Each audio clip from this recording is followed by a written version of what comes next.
Jared Polin, FroKnowsPhoto.com, still fighting that cold.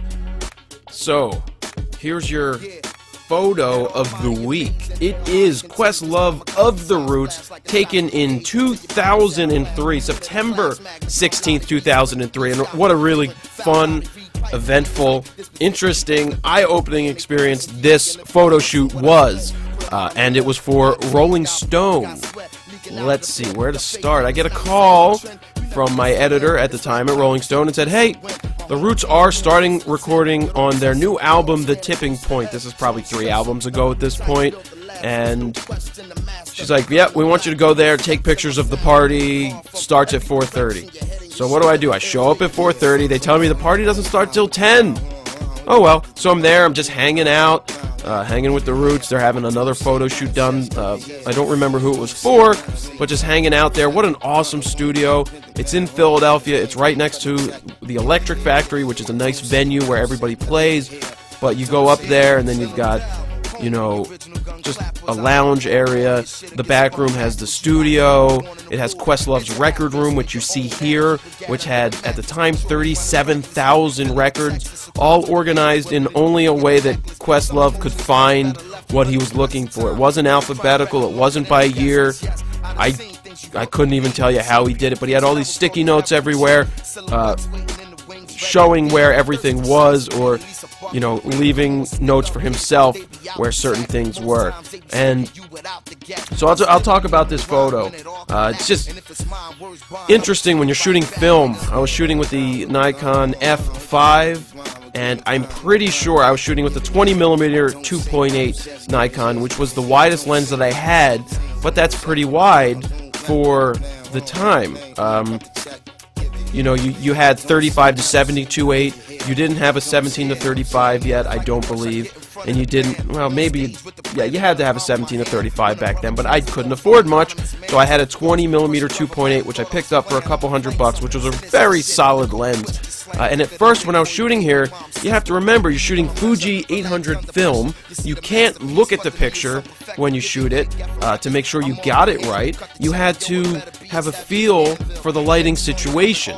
So at first, I tried with a flash, and then I figured, well, I don't like when the flash is on. It looks kind of fake. So I turned the flash off, and I'm pretty sure I was at about a 20th of a second at 2.8. And those of you know, 20th of a second is pretty slow. Some pictures had motion blur, but here I froze him right where he was.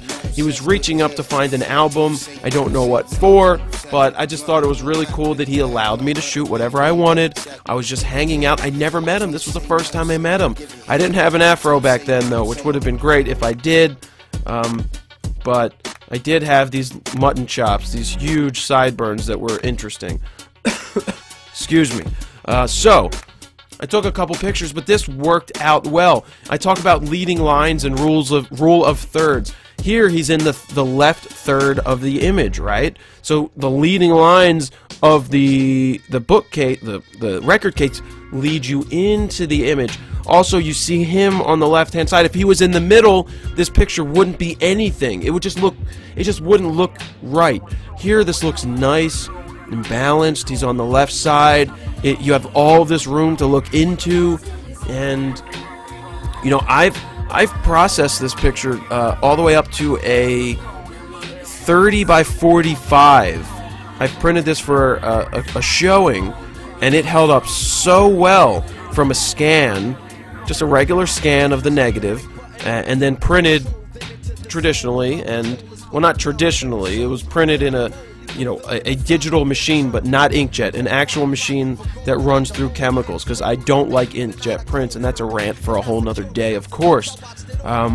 Especially when you get that large, you're better off outsourcing and paying for a print that you know is going to be perfect, and go from there, rather than wasting ink and getting it wrong at home. And most of you will only have printers as large as, what, that can do up to 16 by 20. If you spend about $2,000, you can get an Epson that does that. But that's, again, getting off topic. So let's talk about this photo and this whole event. So they were starting to lay down tracks. Not even lay down tracks, they were just jamming. This was the first time. People like Jill Scott was there. She's a great singer. She was just jamming in the studio while Quest was on the drums. just playing, and I sat in the studio and took pictures. You had, what's that guy's name from Living Color? Vernon Reed, I'm pretty sure, from Living Color. And then there was this guy, awesome, Martin Luther McCoy.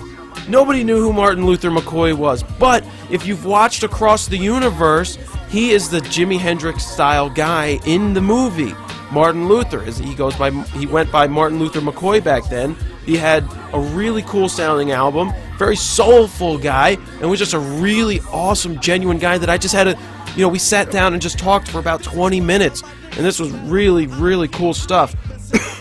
So he's in Across the Universe. I highly recommend that video, by the way. I'll put a link to it to Amazon. You should pick it up. It's a Julie Taymor movie, and that also will come up to another photo of the week some point, where I actually was at the scoring of Hey Jude in New York when they played that. Talk about an amazing sounding thing, but that's another story. So we were hanging out, Martin Luther McCoy, Questlove, Tyreek, Kamal, all of these guys from The Roots just hanging out. They let me shoot whatever I wanted. There was some major partying going on, and I don't mean drugs. I just mean people having fun. There was a subway pole. We'll leave it at subway pole, and some ladies. And then there was food. Talk about they had it catered. There was awesome food, great chicken, great snacks. It was just really a hell of a good time. Good, clean fun. And it was a really good party. I've never been to a major party at that point like that, and it was really nice to be accepted in there and just be allowed to shoot pictures of things that good pictures, and shooting film. It's always interesting. All right, I'll go a little further. There was when I was driving home, I said to myself, I better not get pulled over because they're gonna think that I'm a little on the high side. But that's, whatever. I wasn't, technically, because I don't smoke, but that's beside the point again. But what an awesome time, getting access to things like this, talking with their manager, talking with the band members themselves, just being accepted in and allowed to take pictures. And it wasn't because I was with Rolling Stone, it was just, because I don't know, there's a way to be with guys like this or with artists and just fit in and blend in and shoot pictures and, be respectful and you're not the show. They're the show, and, you don't want to show them up. You just want to shoot pictures and do them justice. And I think, this photo, I wanted Rolling Stone to run this. They ended up running a shot of Questlove taking notes in the studio while at the drums, but this is one of my favorite shots of all time that I've taken, and it so happens to be on film. But, I think that's about it. I love this picture. It holds up so well, and it's just, if you've never shot film, I'd say you have to shoot film at least once, but it's kind of passé at this point.